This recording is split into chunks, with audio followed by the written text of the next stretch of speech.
Assalamualaikum warahmatullahi wabarakatuh. Innal hamdalillah nahmaduhu wa nasta'inuhu wa nastaghfiruh wa na'udzu billahi min syururi anfusina wa min sayyiati a'malina may yahdihillahu fala mudhillalah wa may yudlilhu fala hadiyalah. Asyhadu an la ilaha illallah wahdahu la syarikalah wa asyhadu anna Muhammadan abduhu wa rasuluh la nabiyya wa la rasula ba'da. Amma ba'd. Yang saya hormati Ibu Munawwarah selaku dosen pembimbing mata kuliah Ilmu Pengetahuan Islam dan juga teman-teman yang saya banggakan. Alhamdulillah pada kesempatan ini saya akan membahas tentang soal dan jawaban terkait UTS mata kuliah Ilmu Pengetahuan Islam. Baik, kita masuk ke soal yang pertama, yaitu jelaskan pengertian pendidikan Islam menurut etimologi dan menurut termologi. Secara etimologi, pendidikan berasal dari kata didik yang diberi imbuhan pe dan berakhiran an, yang bisa berarti mengandung arti perbuatan, hal, cara, dan sebagainya.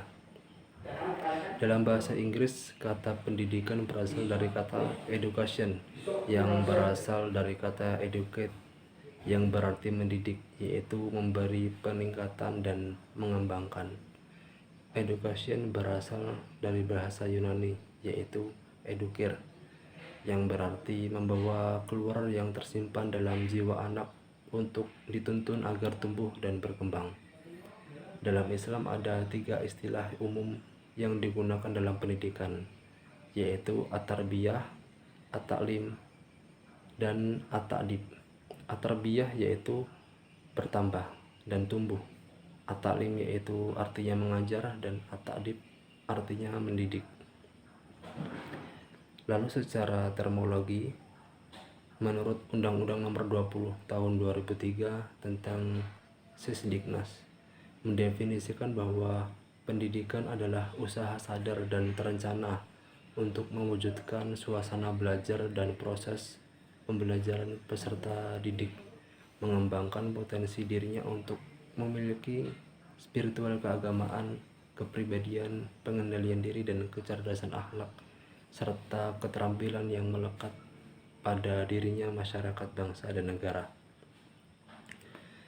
Lalu soal yang kedua adalah jelaskan yang kamu ketahui tentang hubungan pendidikan Islam dengan pendidikan nasional, yaitu keduanya berusaha secara beriringan dalam pengembangan dan pembinaan iman, akhlak, moral, budi pekerti, dan penguasaan ilmu dan pengetahuan bagi seluruh bangsa Indonesia.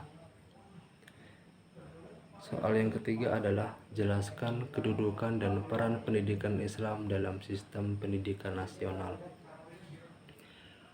Kedudukan pendidikan Islam adalah pendidikan agama Islam di Indonesia berdasarkan peraturan perundang-undangan yang diatur secara langsung maupun tidak langsung dapat dijadikan pegangan dalam pelaksanaan pendidikan di lembaga formal, non-formal, informal, dan keagamaan.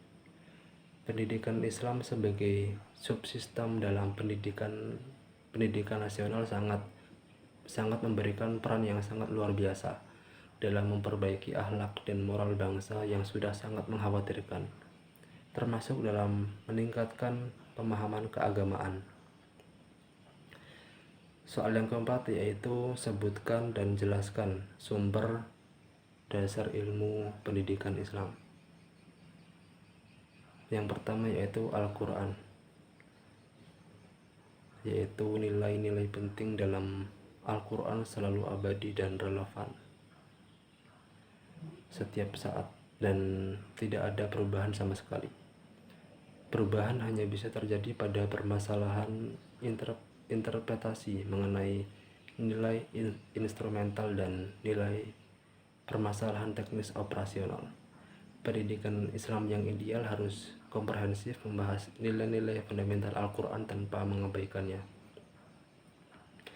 Yang ketiga adalah As-Sunnah. As-Sunnah adalah segala sesuatu yang dinukilkan kepada Nabi Shallallahu Alaihi Wasallam berupa perkataan, perbuatan, takrir ataupun selain dari itu. Yang ketiga adalah perkataan sahabat. Sahabat adalah orang yang pernah berjumpa dengan Nabi Shallallahu Alaihi Wasallam dalam keadaan beriman dan mati dalam keadaan beriman juga. Para sahabat memiliki karakteristik yang unik dibandingkan kebanyakan orang. Pada masa Khulafaur Rasyidin, sumber pendidikan Islam sudah mengalami perkembangan selain Al-Quran dan As-Sunnah, juga perkataan, sikap, dan perbuatan para sahabat. Perbuatan dan perkataan mereka dapat dijadikan pegangan karena Allah sendiri memberikan pernyataan sebagaimana firman-Nya, yaitu orang-orang yang terdahulu lagi yang pertama-tama masuk Islam dari golongan Muhajirin dan Ansar dan orang-orang yang mengikuti mereka dengan baik, Allah ridho kepada mereka dan mereka pun ridho kepada Allah. Dan Allah menyediakan bagi mereka surga-surga yang mengalir sungai-sungai di dalamnya selama-lamanya. Mereka kekal di dalamnya, itulah kemenangan yang besar. Quran Surat At-Taubah ayat 100. Lalu yang keempat adalah kemaslahatan masyarakat. Pengertian Nusolih dan Al-Mursalah adalah menetapkan peraturan dan kekuatan undang-undang yang tidak disebutkan dalam Al-Quran dan As-Sunnah atas pertimbangan penarikan kebaikan dan penolakan keburukan dalam masyarakat. Yang kelima adalah nilai adat di masyarakat. Adalah kebiasaan masyarakat, baik berupa perkataan maupun perbuatan yang dilakukan secara kontinu dan seakan-akan merupakan hukum tersendiri, sehingga jiwa merasa tenang dan melakukannya karena sejalan dengan akal dan diterima oleh tabiat yang sejahtera. Nilai-nilai tradisi setiap masyarakat merupakan realistis yang multikompleks dan dialektis. Nilai-nilai ini mencerminkan bahasan masyarakat sekaligus sebagai penjawatan nilai-nilai universal manusia. Yang keenam yaitu ijtihad. Ijtihad menjadi penting dalam pendidikan Islam. Ketika suasana pendidikan mengalami status quo, jumud dan stagnan, tujuan dilakukan ijtihad dalam pendidikan adalah untuk dinamisasi, inovasi, dan modernisasi pendidikan agar diperoleh masa depan pendidikan yang berkualitas.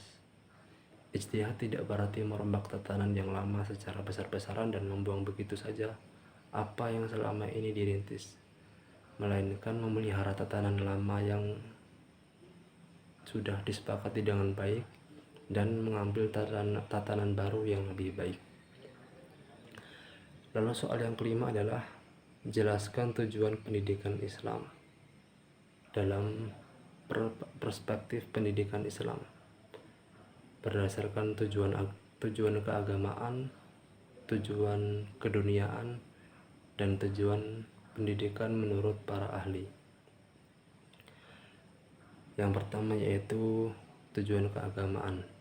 Manusia menjadi insan yang sempurna dalam segi akhlak dan ibadahnya, dan juga mengenal siapa Tuhannya dengan baik, memiliki akidah yang kuat dan lurus, juga tidak goyah dengan pemikiran-pemikiran yang sesat juga menyesatkan. Itu tujuan pendidikan Islam dalam perspektif keagamaan. Lalu tujuan nasional adalah atau keduniaan. Pendidikan agama Islam diharapkan dapat menghasilkan generasi yang berkualitas, sehingga mampu mensinergikan pengetahuan yang dimilikinya dan teraplikasikan dengan baik dalam hubungan masyarakat, sehingga mampu menjawab berbagai permasalahan sosial budaya. Lalu menurut para ahli, yaitu menurut Ki Hajar Dewantara, tujuan pendidikan adalah suatu tuntutan di dalam hidup tumbuhnya anak-anak. Maksudnya ialah bahwa pendidikan menuntun segala kekuatan kodrat yang ada pada peserta didik agar sebagai manusia dan anggota masyarakat dapat mencapai keselamatan dan kebahagiaan hidup yang setinggi-tingginya. Lalu soal yang keenam adalah jelaskan definisi dari pendidik dalam perspektif pendidikan Islam. Pendidik dalam perspektif pendidikan Islam adalah orang yang bertanggung jawab terhadap perkembangan peserta didik dengan mengupayakan perkembangan seluruh potensi yang sesuai dengan nilai-nilai Islam. Soal yang nomor 7 yaitu jelaskan kedudukan dan peran pendidik dalam perspektif pendidikan Islam. Pendidik mempunyai kedudukan yang sangat tinggi, bahkan diibaratkan tinta seorang guru lebih berharga daripada darah para syuhada. Ini karena dalam beramal semuanya membutuhkan ilmu, dan ilmu tentu didapatkan dari pendidik atau guru. Ketika seseorang membaca buku, membaca makalah, ataupun mendengar suatu ilmu, tentu itu bersumber dari seorang guru, yang mana buku ditulis oleh orang yang berilmu ataupun guru.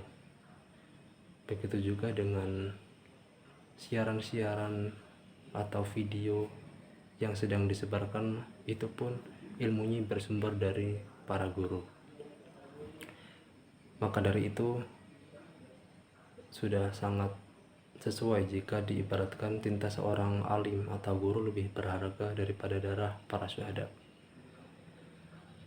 Lalu soal yang ke-8 adalah sebutkan jenis-jenis dan syarat-syarat pendidikan dalam perspektif Islam.